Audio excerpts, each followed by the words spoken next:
દરેક મિત્રોને જય શ્રી કૃષ્ણ। આપણે લેક્ચરની શરૂઆત કરીએ। 7મા નંબરનો સમ છે, જે સમાંતર શ્રેણીમાં ડી બરાબર 7 અને 22મું પદ 149 હોય તો તેના 22 પદોનો સરવાળો આપણે શોધવાનો છે। તો આજના સેશનનો 7મા નંબરનો દાખલો શું કહે છે બરાબર સમજજો। ડી બરાબર 7 આપેલા છે, તો ડી બરાબર 7, 22મું પદ 149, એ 22 બરાબર 149, 22 પદોનો સરવાળો શોધો એટલે S22 તમારે શોધવાના છે। અહીંયા એ 22 લખ્યો છે, એનો સીધો મતલબ થાય કે એનની કિંમત કેટલી આવતી હશે? 22 આવતી હશે।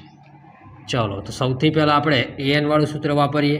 એન બરાબર a plus n minus 1d, એની કિંમત શોધવાની છે। એ અહીંયા કોઈ જગ્યાએ ડેટામાં આપેલો નથી। એનની કિંમત તો કે સાહેબ 22, ડીની કિંમત 7 અને એનની કિંમત તમે જોશો તો એન એટલે આ એ 22 એટલે 149 આપેલા છે, તો અહીંયા મૂકી દઈએ 149। તો 149 બરાબર એ પ્લસ 22માંથી 1 જાય એટલે 21 ગુણ્યા 7, 149 બરાબર એ પ્લસ 7 એકા 7 અને 7 દુ 14, 149 માઇનસ આ પ્લસ 147, આ બાજુ આવે એટલે માઇનસ 147 બરાબર એ બરાબર 149માંથી 147 બાદ કરો એટલે 2 વધશે। ચાલો ક્લિયર। હવે બીજા નંબરનું સ્ટેપ શું કહે છે? S22 શોધો, એટલે 22 પદોનો સરવાળો n/2 કૌંસમાં a પ્લસ l। અંતિમ પદવાળું સૂત્ર કેમ વાપર્યું સમજજો। એ 22ની કિંમત આપી દીધી 149, એટલે એ જ શું કહેવાય? અંતિમ પદ। એનની કિંમત છે આપણી જોડે 22, એની કિંમત એ આપણે શોધ્યા 2, એલ એટલે 149। હવે 2 વડે કટ કરો એટલે 11 દુ 22, 149 ગુણ્યા 2 એટલે 151। ચાલો ક્લિયર।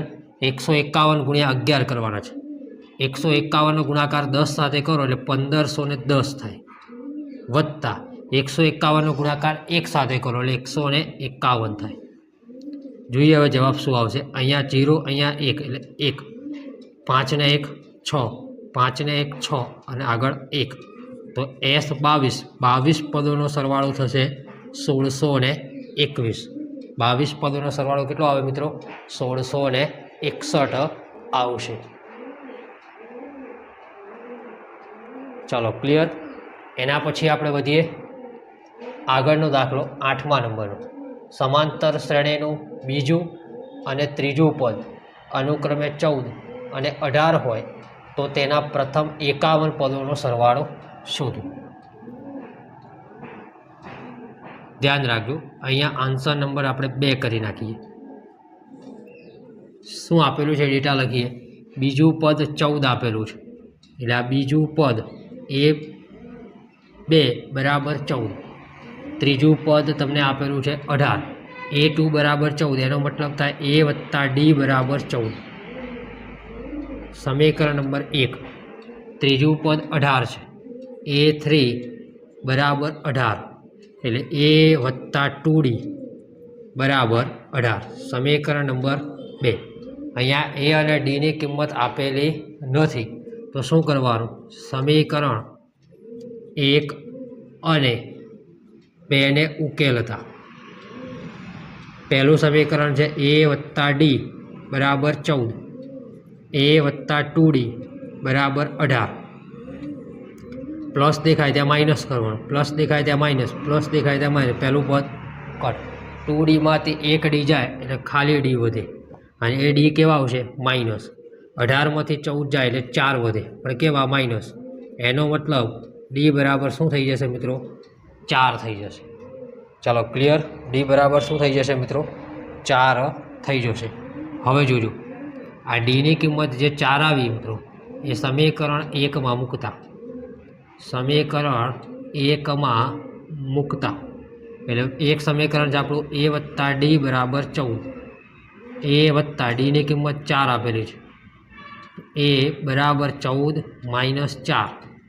એ બરાબર જવાબ થઈ જશે 10. ચાલો ક્લિયર. એ અને ડી શોધાઈ ગયું. હવે કીધું છે એને 51 પદોનો સરવાળો શોધો. એટલે S51 n/2 કૌંસમાં 2a plus n minus 1 D. કેટલા પદોનો સરવાળો? 51 પદનો. આ 2 એની કિંમત કેટલી આવી હતી મિત્રો? 10. તો અહીંયા મૂકી દઈએ 10. અહીંયા 51 માઇનસ 1. ડીની કિંમત કેટલી છે? 4. ચલો ક્લિયર. હવે 51/2 10 દુ 20. 51માંથી 1 જાય એટલે 50 વધે. ચલો ડન. તો 51/2 20 એમના એમ 50 ને 4 200. ચલો ક્લિયર. 200માં 20 ઉમેરો. 200માં 20 ઉમેરો એટલે 220. તો આને ઉડાડો 11 દુ 22 એટલે 110. 51 ગુણ્યા 110 કરવાના થાય. 51 ગુણ્યા 110 કરવાના થશે. હવે આપણે ગુણાકાર કરીએ. 110 ગુણ્યા 51 એટલે 0 5 એકા 5 5 એકા 5 0 1 1 0 1 6 1. કેટલો જવાબ આવે મિત્રો? 56 10 જવાબ આવશે. કેટલો જવાબ આવશે? 56 10. કેટલા પદોનો સરવાળો શોધ્યા? 51 પદોનો સરવાળો શોધ્યો. ચલો ક્લિયર છે આજ સુધી. આગળ વધીએ નેક્સ્ટ સમ ઉપર. નેક્સ્ટ આપણે નવા સમ ઉપર જઈએ અને એ છે આન્સર નંબર 9. શું કહે છે બરાબર સમજજો. સમાંતર શ્રેણીના પ્રથમ 7 પદોનો સરવાળો 49, 17 પદોનો સરવાળો 289 હોય તો પ્રથમ n પદોનો સરવાળો શોધો. પ્રથમ 7 પદોનો સરવાળો એટલે S7 બરાબર n/2 કૌંસમાં 2a plus n minus 1 D. હવે જુઓ nની કિંમત 7, એ નથી આપેલા. nની કિંમત 7, ડી પણ આપેલા નથી. અને આ સરવાળો આપ્યો છે 289 નહીં 49 આપેલો છે. 7 પદોનો સરવાળો કેટલો છે? 49. હવે જોજો બરાબર. આ 49નો ગુણાકાર 2 સાથે 49 ગુણ્યા 2 અને આ 7 છે નીચે લાવી દઈએ તો 2a. 7માંથી 1 જાય તો 6d. 70 49 અને 7 દુ 14. 2a plus 6d. ચલો અહીં ક્લિયર. હવે તમે જુઓ બધાને 2 2 વડે ભગાશે. આને 2 વડે ભગાય, આને 2 વડે ભગાય, આને 2 વડે ભગાય. એનો મતલબ અહીંયા a થઈ જાય. આને 2 વડે ઉડાડો એટલે 3d. આને 2 વડે કટ કરો એટલે કેટલા થઈ જાય? 7. સમીકરણ નંબર 1. સમીકરણ કેટલું આવશે મિત્રો? 1 આવશે. ચાલો ક્લિયર છે અહીં સુધી. હજી આગળ વધીએ. હવે કેટલા પદોનો સરવાળો આપેલો છે?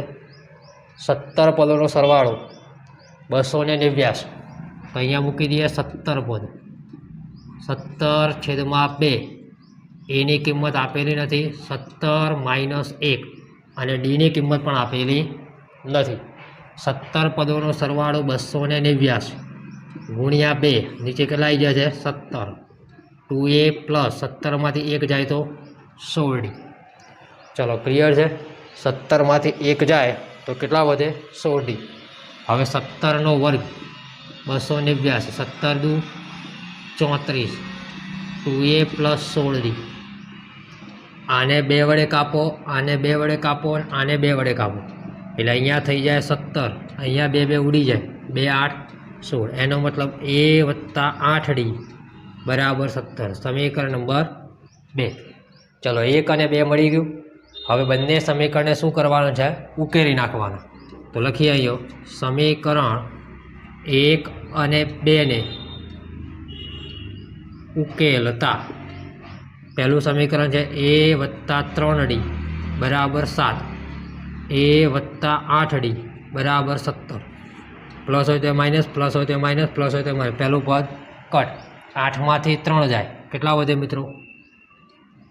5d વધે. ચલો માઇનસ આવશે. 17માંથી 7 જાય તો 10 પણ કેવા? માઇનસ. તો d બરાબર -10 -5. 5 દુ 10. તો d બરાબર આપણો જવાબ કેટલો થયો મિત્રો? 2.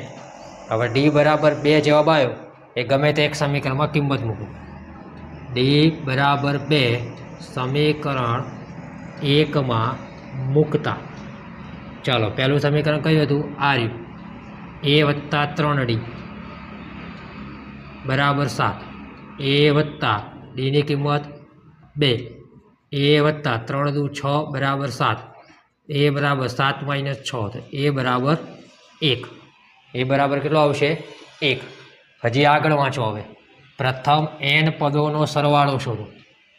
તો હવે ફરીથી સૂત્ર આવશે n પદોનો સરવાળો. Sn બરાબર n/2 કૌંસમાં 2a plus n minus 1d. જો n પદ એટલે nના n જ રાખવાના. એની કિંમત કેટલી આવી? 1. n mના m જ રાખવાના. ડી કેટલા આવ્યા? 2. ચલો n mના m 2 × 2. આનો ગુણાકાર 2નો ગુણાકાર n સાથે 2n માઇનસ 2. તો 2 પ્લસ 2 માઇનસ જતા રહે તો 2n ગુણ્યા n છેદમાં 2. 2 જતા રહ્યા. n ગુણ્યા n એટલે nનો વર્ગ. તો n પદોનો સરવાળો કેટલો આવે મિત્રો? nનો વર્ગ. ચલો ક્લિયર. તો આજના સેશનના 7, 8 અને 9 દાખલા પૂરા થઈ ગયા. નેક્સ્ટ સેશનમાં આપણે મળતા રહીશું. ત્યાં સુધી જય હિન્દ, જય ભારત.